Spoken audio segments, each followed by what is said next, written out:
You will fear girls who wear waist beads after listening to this story. A long time ago, in a warm village surrounded by rivers and singing trees, girls wore beads not for beauty, but for meaning. The beads told stories, stories of birth, womanhood, love, and power. Every color spoke. Blue called for peace, red called for courage, gold whispered wealth, and white meant a clean heart. In those days, every mother gave her daughter a set of waist beads when she was ready to become a woman. They did it in secret, at dawn, before the roosters sang. The air would be cold, the sky soft and pink, and the women would sing softly, tying the beads around the girl's waist as they blessed her. But not all beads brought peace. Some carried fire. In a small village called Nandala, there lived a young girl named Malaika.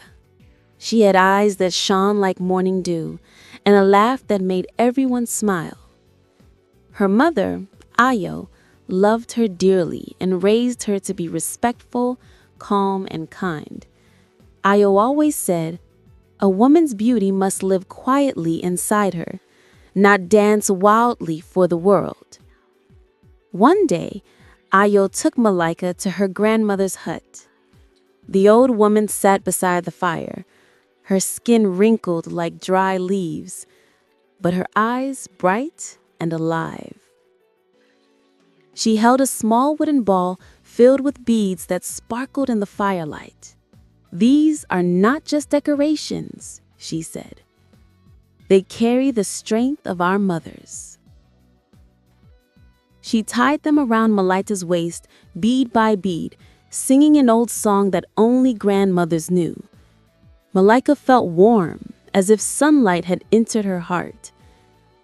But grandmother whispered, "Never let anyone see them, and never use them to call for attention.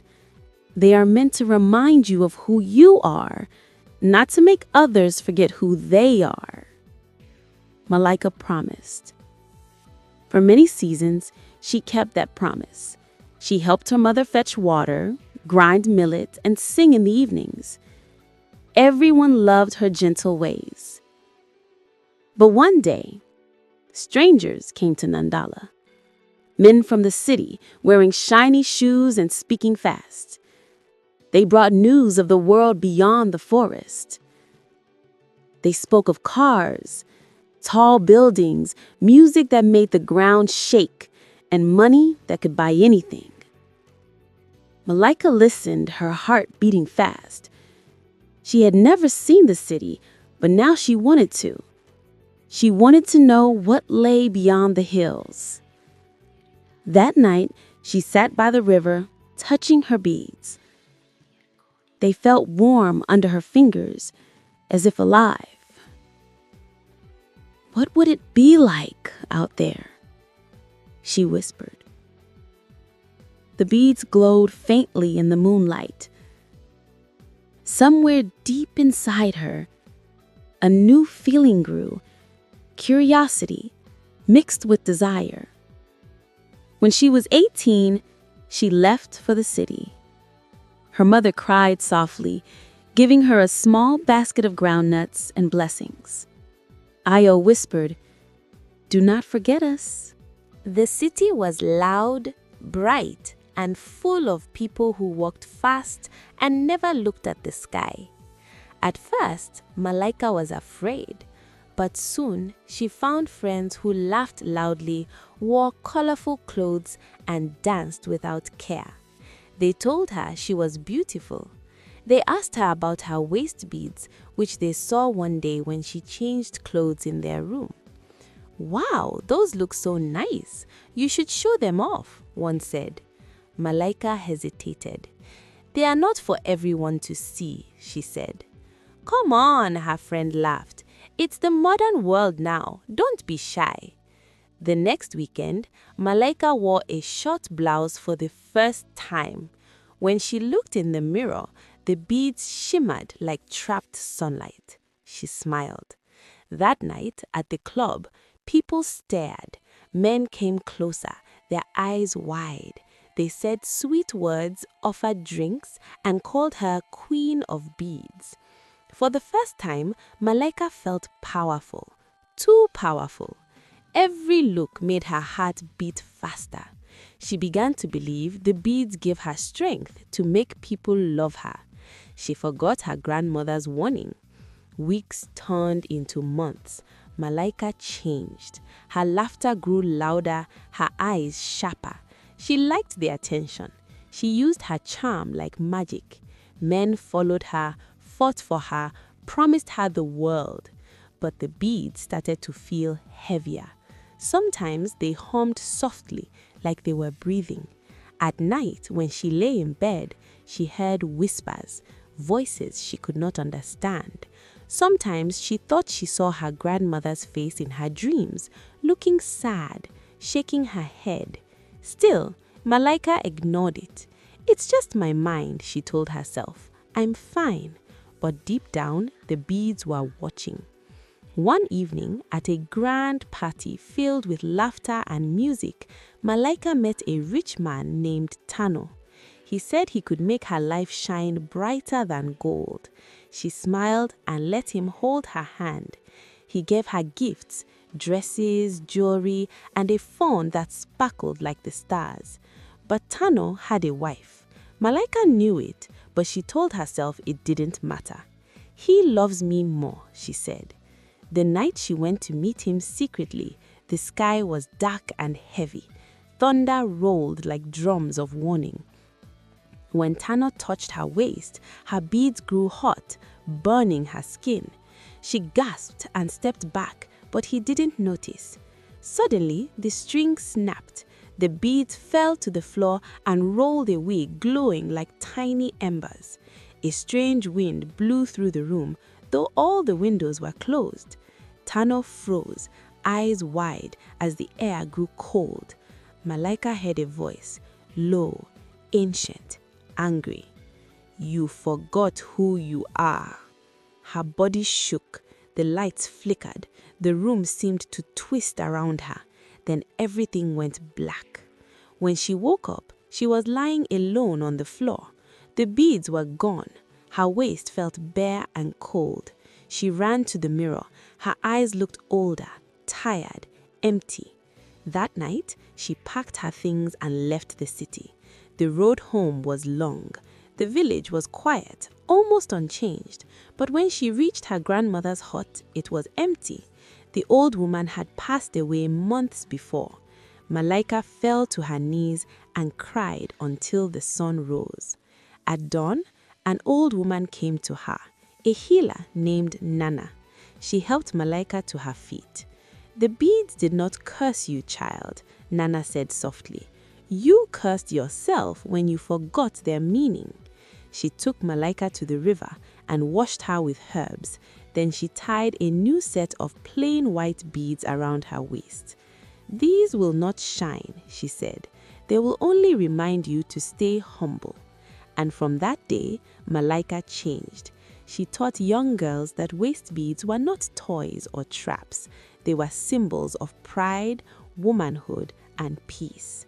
Whenever she looked at her new beads, she smiled and whispered, "Now I remember who I am." Malaika stayed in the village for many moons. The air felt cleaner, the nights quieter, but her heart was not at peace. She walked in her mother's small garden, fetched water from the river, and helped children with their songs. Everyone said she had changed. They said her eyes were calm now, but sometimes when the wind blew, she would stare into the distance for a long time, as if listening to something only she could hear. One evening, as the sun melted behind the hills, a group of travelers came through the village. They were dancers and drummers heading to the next town for a festival. Their laughter filled the air. Malaika watched from afar, her fingers brushing against her waist beads. A young drummer noticed her and waved. His name was Kato, and he had a smile that shone like sunlight on water. He stayed in the village for 2 days, and they talked by the fireside. He asked about her life, and she told him parts of it, not everything. Kato listened with kind eyes. He told her, "You carry sadness, but your voice sounds like hope." Before leaving, he invited her to travel with them to the next town to see the festival. Malaika wanted to say no, but something inside her whispered, "Go." So she went. The festival was bright, full of drums and color. Women wore beads of every color. Children danced, and old men told riddles under trees. It reminded Malaika of her grandmother's stories. For a while, she felt light again. But as the drums grew louder and the moon rose, something strange happened. In the crowd, she saw a woman watching her, tall, dark, wrapped in a red shawl. The woman's eyes glowed faintly like fireflies in the dark. Malaika blinked, and the woman was gone. That night, when Malaika slept, she dreamed of the same woman standing by the river, holding a bowl of glowing beads. "You think you escaped?" the woman said softly. "The beads never forget." Malaika woke up sweating. The white beads around her waist were warm, pulsing softly like a heartbeat. She touched them, whispering, "What do you want from me?" But they were silent again. The next day, she told Kato she wanted to go home. He offered to walk with her part of the way. As they walked through the forest, Malaika heard whispers in the wind. They sounded like her grandmother's voice, but twisted, sad and angry.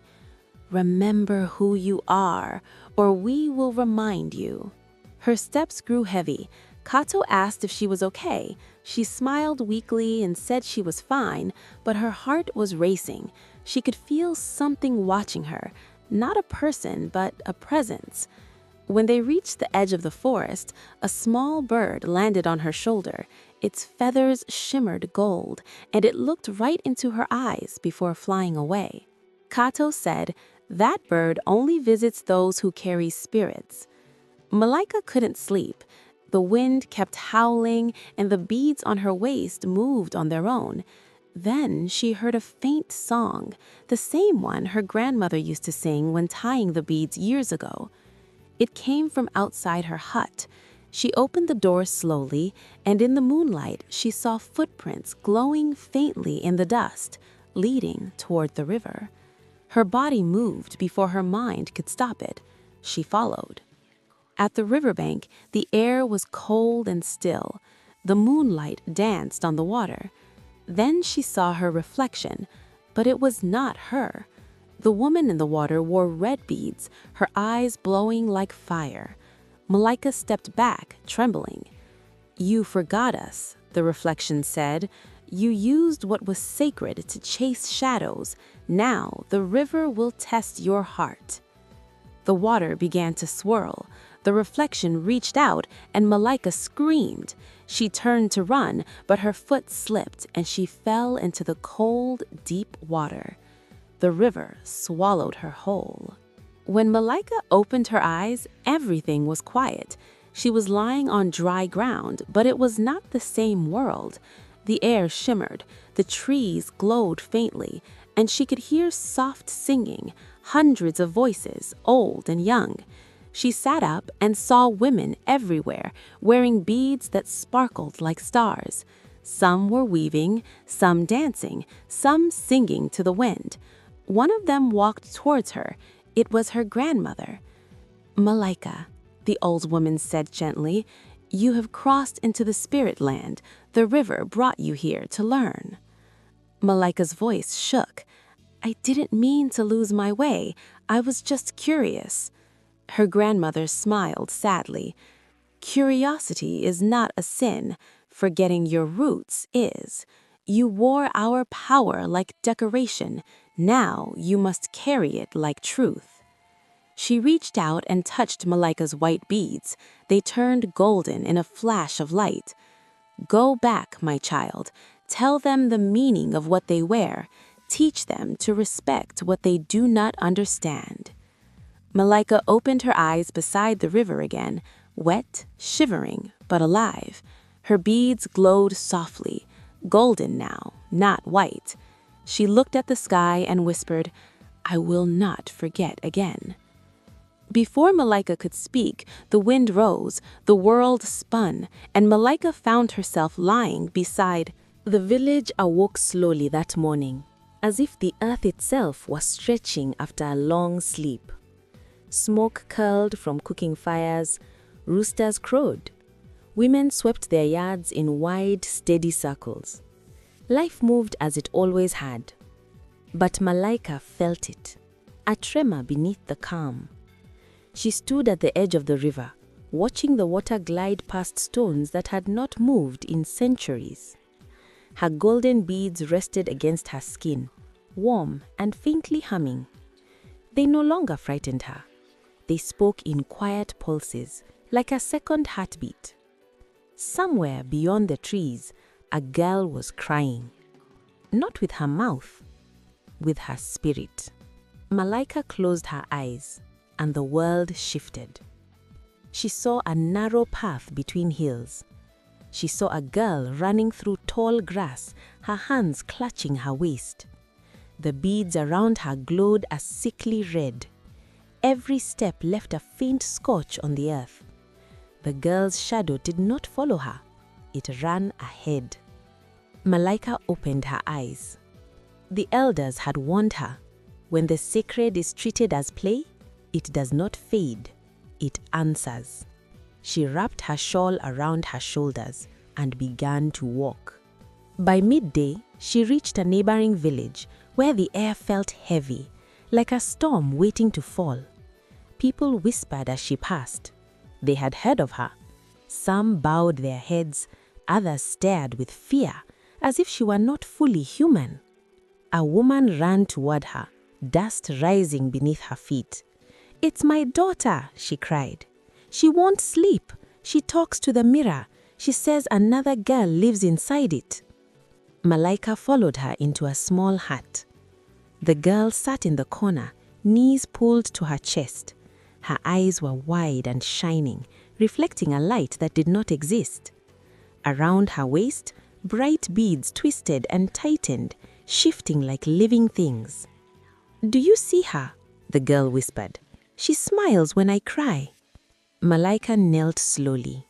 "I see you," she said. "No, the other me." Malaika reached into her pouch and drew out dried leaves and white ash. She burned them gently, letting the smoke rise like a soft veil. "Who gave you those beads?" she asked. "My friend in the city," the girl said. "They say they make boys look at you." "And what did you ask them for?" "To be seen." The beads tightened. Malaika closed her eyes and touched her own waist. The golden beads answered. "Release her," she whispered. The air stirred. The beads around the girl's waist shuddered. A faint shape slipped from her reflection, a shadow of a girl with hollow eyes. It hovered for a breath, then dissolved into smoke. The beads fell still. The girl collapsed into her mother's arms, sobbing. Malaika retied the beads with a slower rhythm, singing under her breath. This time, she wove intention into every knot. "You do not wear these to be seen," she said gently. "You wear them to remember yourself."